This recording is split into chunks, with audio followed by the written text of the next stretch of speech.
Baik, Assalamualaikum warahmatullahi wabarakatuh. Jumpa lagi dengan saya Bambang Iman Santoso. Kita lanjutkan ya obrolan ringan. Tentunya harapannya Bapak-bapak, Ibu-ibu, teman-teman semua masih terkait dengan aplikasi neuroscience ya. Ini yang hari ini saya ingin obrolin ya adalah terkait dengan masalah perbedaan usia ya, generasi. Jadi seperti kita ketahui bersama bahwa disrupsi teknologi yang sangat masif ya, kita lagi bergejolaknya teknologi sehingga menimbulkan perubahan-perubahan, dan perubahan ini semakin kesini semakin cepat dan terus terjadi. Belum juga selesai masa tahun-tahun kampanye, tahun politik 2 tahun terakhir kita lewati. Tahun ini sudah ada masalah lagi yang lebih serius gitu ya, tentang pandemi COVID-19. Dan kita juga belum tahu nih kapan berakhirnya, dan kalaupun sudah berakhir, tidak ada satu orang pun yang bisa menggaransi juga bahwa tahun depan 2021 apakah tidak ada musibah yang lebih besar dari yang sekarang. Walaupun kita tentunya tidak berharap, kita doakan aja yang semua yang terbaik, terutama buat anak cucu kita ke depannya. Nah, perubahan-perubahan yang terjadi itu terus ya, akhirnya memang tidak bisa dibendung lagi ya. Artinya perubahan itu sangat bergejolak, volatile ya, terus penuh ketidakpastian, cukup rumit atau kompleks dan sangat membingungkan. Dan karena semua orang, terutama kita 10 tahun terakhir ini sangat masif kemajuan teknologi seluler, di mana semua orang hari ini memiliki akses informasi yang sama. Selama mereka punya gadget, selama mereka punya menerima sinyal dan punya pulsa gitu kan. Nah, itu menambah variabel-variabel perbedaan. Jadi perbedaan itu semakin banyak. Oke, sekarang ada yang bertanya gitu ya. Misalkan beberapa meyakinkan bahwa, dan faktanya sih, saya sering tuh bilang ke senior, mulai hari ini para senior harus ikhlas ya bahwa juniornya itu secara capacity, brainnya, adaptasinya mereka jauh lebih pintar gitu kan. Kenapa? Karena environmentnya push gitu, jadi listriknya mungkin speednya lebih cepat. Bayangkan mereka usia 4 tahun, 5 tahun sudah bikin video, bisa upload ke Instagram ya kan. Video itu kan menggunakan toolsnya software mobile application yang mereka download, padahal orang tuanya tidak juga memilikannya. Terus kalaupun sudah di-download juga, bagaimana mengeditnya dan seterusnya, mereka cepat sekali beradaptasi seperti itu. Itu faktanya memang seperti itu. Terus juga dikenal, makanya nanti ada dikenal istilah digital imigran sama digital native. Digital imigran itu, kalau saya sih ngakui saya termasuk mungkin ya digital imigran, karena digital imigran itu sebenarnya dia eranya bukan lahir di zaman digital, tapi dalam perjalanannya arahnya ke digital, di mana mereka harus dipaksa nih dapat berkomunikasi yang generasi yang benar-benar dia native-nya digital, atau dibilang digital native gitu ya. Jadi seperti bapak-bapak, ibu-ibu, kita ketahui bersama semua bahwa kan sudah ada beberapa generasi ya. Mungkin kalau di Amerika, saya ambil patokannya di Amerika, itu kan awalnya ada namanya dibilang generasi tradisionalis. Tradisionalis ini adalah mereka yang lahirnya sebelum tahun 1946. Kemudian ada baby boomers. Baby boomers antara 1946 sampai 1964. Terus juga kemudian ada namanya generasi X atau Generation X ya. Generation X ini dia biasanya mereka ini lahir tahun 65 sampai dengan tahun 80. Jadi mungkin saya termasuk generasi X gitu ya. Nah, generasi Y atau Y ya, generasi Y gitu ya. Generasi Y itu ada intersectionnya sebenarnya 1977 sampai 1997 kelahirannya. Nah, seperti itu. Nanti ada lagi namanya generasi Z tentunya gitu kan. Nah, kami di komunitas Neuronesia sempat diketuai oleh Dr. Tauhid Nur Azhar membuat buku, menulis bersama-sama, judulnya Gen C. Gen C-nya tuh jadi diplesetin ya, sebenarnya Gen C, huruf C ya. C itu Gen C ini kita mengadop dari Profesor Soehono gitu ya, atau artinya generasi connect gitu ya, connected generation. Sebenarnya generasi X itu terdiri dari generasi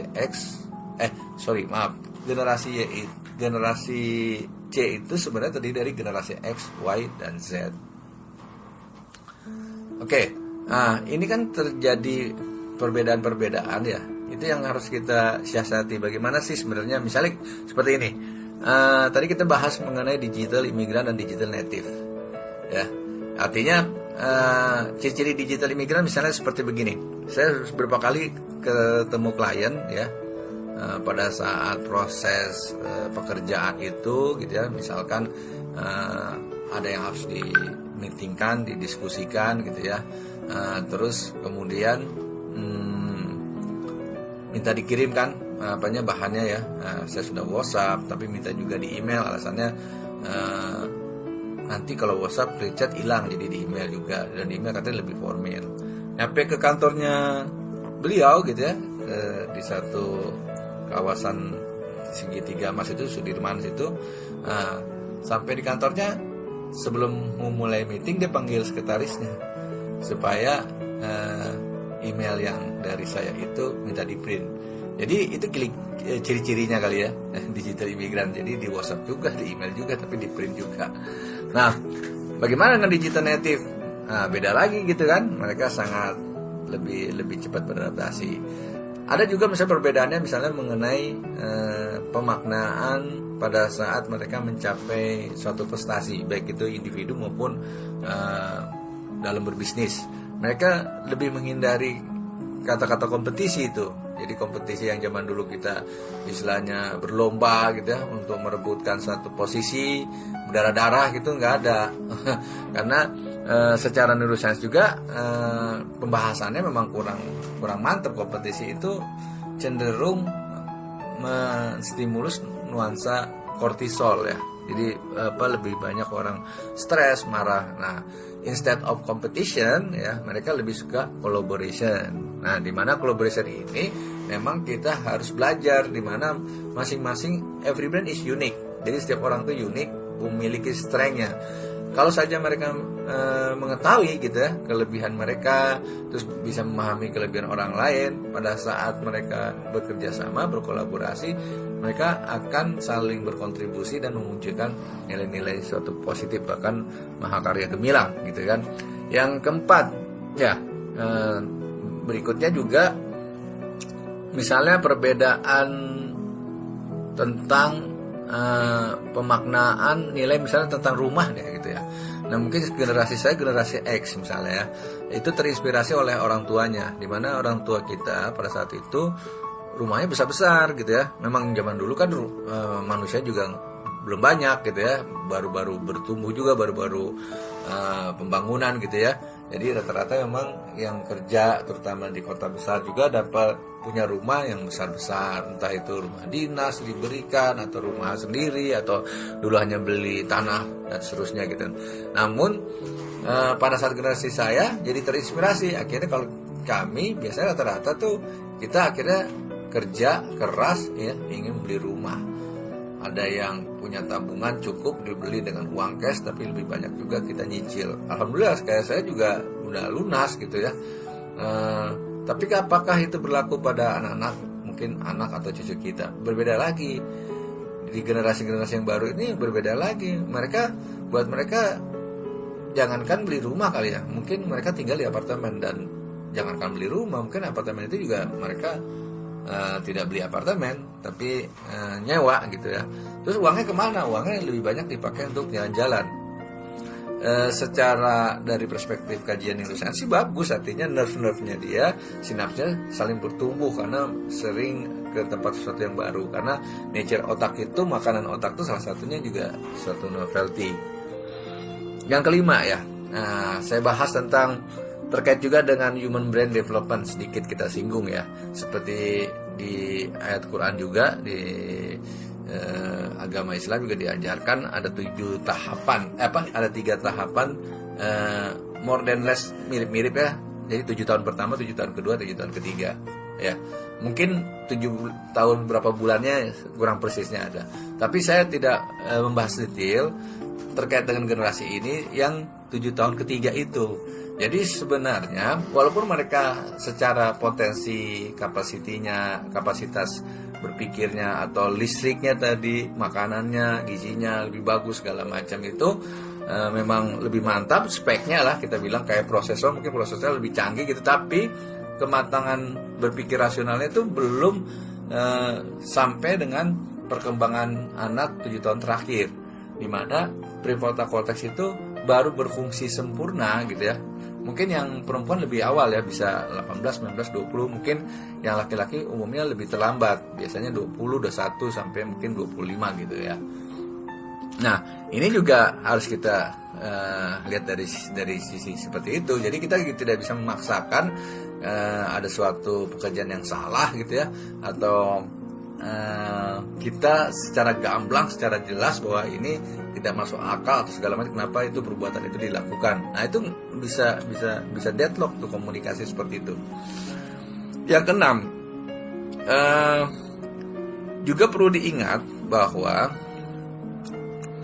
beberapa kemarin ini selama pandemi ini kan memunculkan ya, nanti bakal banyak orang-orang pintar nih karena stay at home gitu ya, work from home ya, sekolahnya dari rumah.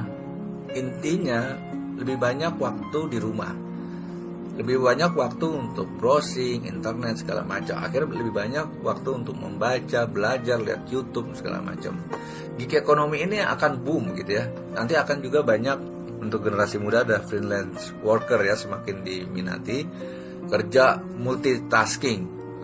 Sekali lagi saya ingatkan, seakan-akan multitasking, karena dari perspektif neuroscience multitasking sebenarnya tidak ada, terutama di multitasking decision making proses ya. Decision making proses itu berurutan gitu ya, nggak bisa secara bersamaan. Nah, seakan-akan kerja multitasking akan menjadi kebiasaan baru.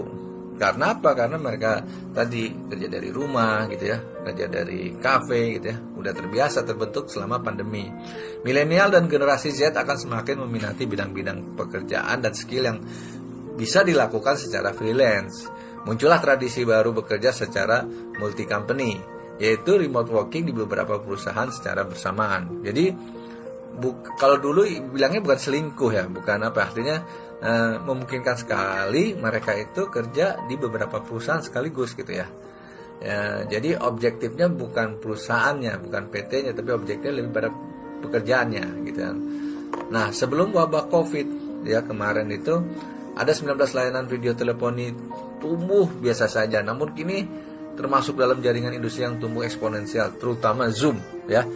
Ada aplikasi Webex, Cisco Webex, ada Microsoft Teams, ada Google Meet, dulu ada FaceTime gitu ya, ada Skype gitu ya. Nah, ini karena pandemi jadi booming. Itu yang kemarin kita sampaikan bahwa sebenarnya bukan CIO, CTO atau CEO yang berhasil membawa transformasi digital, tapi si COVID ini gitu. Namun kini termasuk dalam jajaran industri yang jadi eksponensial ya, tadi si perusahaan-perusahaan mobile apps itu ya, terutama software webinar. Peluang industri ini begitu luas untuk bidang mulai dari telekonferensi, commuting ya, pendidikan jarak jauh, hingga sampai dengan hubungan sosial. Jadi nanti tuh ada generasi yang C tadi kan generasi atau Gen C ya, itu terdiri generasi X, Y, Z gitu ya. Nah, generasi yang di bawah saya nih nanti generasi Y itu sering disebut generasi Instagram. Jadi sedikit-sedikit mereka upload, bukan lagi Facebook mungkin ya, Instagram lebih banyak visualnya, secara emosional gambar lebih bagus, teksnya lebih sedikit gitu kan. Nah, di bawahnya generasi Y ini mungkin anak saya ya, generasi Z, itu mereka banyak main TikTok, makanya dibilangnya generasi Snapchat gitu ya. Nah, bagaimana dengan setelah generasi Z? Mungkin yang nanti akan baru lahir nih ya. Mereka kita bisa bilang kan udah mentok ya. Tadinya ada X, Y, Z, masa balik lagi ke A. Mereka menyebutnya post generasi Z atau post Gen Z. Itu dibilangnya juga generasi Zoom, juga bisa dibilang generasi Corona. Nah, ini banyak terms baru nantinya gitu ya. Nah, itulah perubahannya, artinya terus terjadi.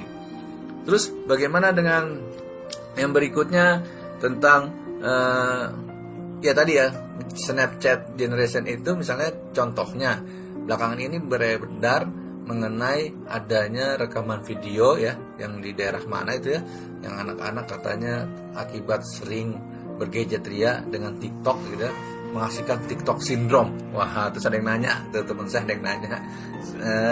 Saya hanya bilang zaman teknologi informasi yang sangat masif, kadang-kadang PFC kita nggak bisa juga tuh membedakan tuh mana yang hoax, mana yang mana yang beneran gitu. Sebenarnya kalau mau browsing sih bisa, tapi